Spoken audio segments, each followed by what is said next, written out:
کہ نبی صلی اللہ علیہ وسلم جنبی حالت میں ہوا کرتے تھے اور وہ روزہ بھی رکھتے تھے۔ اس کے بعد دیکھ لیجئے، فقال ابو بکر فکرہ ذلک عبد الرحمن، ابو بکر کہہ رہے ہیں کہ عبد الرحمن نے یہ چیز پسند نہیں کی کہ وہ جا کر ابو ہریرہ کو سمجھائے کہ آپ یہ فتویٰ نہ دے، کیونکہ حدیث ہے حضرت عائشہ صدیقہ کی اور ام سلمہ کی اس کے مخالف میں۔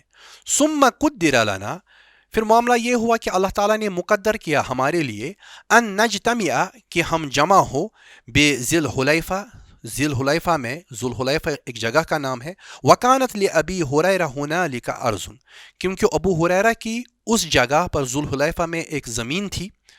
فقال عبد الرحمن لابی ہریرہ، تو اس موقع پر عبد الرحمن نے ابو ہریرہ سے کہا، انی ذاکر لک امرا، میں تم سے ایک معاملہ بیان کرنے والا ہوں، ولولا مروان اقسم علی فیہ لم اذکرہ لک، اگر مروان نے مجھے قسم نہ دی ہوتی اس کے بیان کرنے کے بارے میں تو میں تمہیں یہ بیان نہ کرتا۔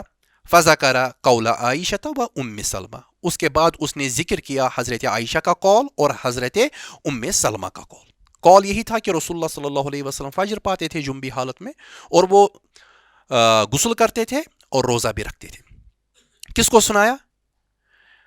یہ ابو ہریرہ کو، کیونکہ ابو ہریرہ یہ ماننے کے لیے تیار نہیں تھے۔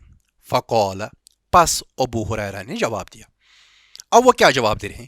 کذالک حدثنی الفضل بن عباس وہن اعلم، بالکل ایسا ہی مجھے کہا فضل ابن عباس نے، عبداللہ ابن عباس کا بھائی فضل ابن عباس، یہ بھی صحابی ہے، مجھ سے یہی کہا فضل ابن عباس نے، اور وہ ازواج مطہرات وہ زیادہ جاننے والی ہے۔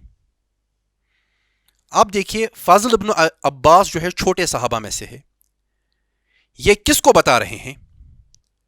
حضرت ابو ہریرہ۔ اب ابو ہریرہ نے جو مسلک بدلا وہ کس بنیاد پر بدلا؟ کہ انہوں نے علم پایا فضل ابن عباس سے، اور جب وہ روایت کریں گے وہ ڈائریکٹلی رسول اللہ صلی اللہ علیہ وسلم سے روایت کریں گے۔ یہاں تو انہوں نے واضح کیا کہ میں نے سیکھا حضرت فضل ابن عباس سے یہی واقعہ، یہی روایت۔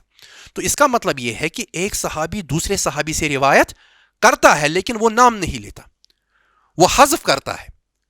اور جب ایسی صورت ہو کہ ایک صحابی دوسرے صحابی سے حدیث لیتا ہے لیکن نام کو حذف کر رہا ہے، وہ یہ نہیں کہتا کہ مجھ سے کسی دوسرے صحابی نے کہا، بلکہ وہ ڈائریکٹلی رسول اللہ صلی اللہ علیہ وسلم سے روایت کرتا ہے، تو ایسی حدیث کو ہم مرسل الصحابی کہتے ہیں۔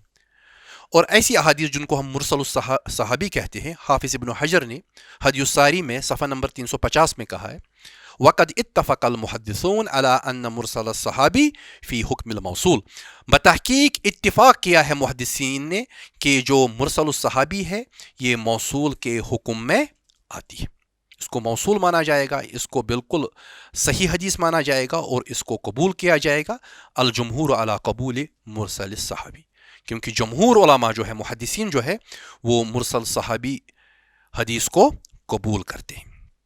اب اس سے ملتی جلتی ایک اور قسم ہے، یہاں بیان کر دوں گا انشاءاللہ، آگے جب ہم تدلیس پڑھیں گے تو اس وقت اس پہ مزید بات کریں گے۔ وہ ہے المرسل الخفی۔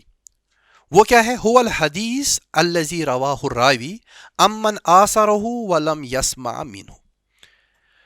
مرسل الخفی اب ایک اور قسم ہے، نام ملتا جلتا ہے، مرسل۔ تو مرسل الخفی، چھپا ہوا مرسل، یہ وہ مرسل ہے، هو الحدیث، یہ وہ حدیث ہے، الذی رواہ الراوی، یہ وہ حدیث ہے جس کو روایت کرے کوئی راوی، امن، اس سے، آثرہ، جو اس کا معاصر ہو، کنٹمپرری، ولم یسمع منہ، لیکن اس نے اس سے وہ حدیث سنی نہ ہو۔ کبھی کبھار ایسا بھی ہوتا ہے کہ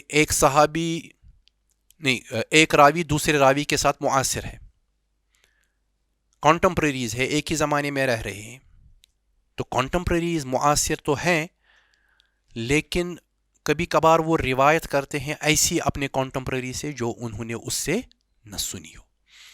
یہ حدیث مختلف ہے مرسل سے، لیکن اس کا نام ہے مرسل خفی، اس وجہ سے کبھی کبھار دھوکہ ہوتا ہے، تو میں نے اس کو یہاں مختصراً بیان کیا۔ ایسی حدیث کو قبول نہیں کیا جاتا، اس کو ضعیف مانا جاتا ہے، جبکہ مرسل الصحابی جو ہے اس کو قبول کیا جاتا ہے۔ فرق کیا ہے، کس طرح سے یہ چیزیں مختلف ہے، وہ انشاءاللہ تدلیس کے باب میں مزید وضاحت کے ساتھ آئیں گی۔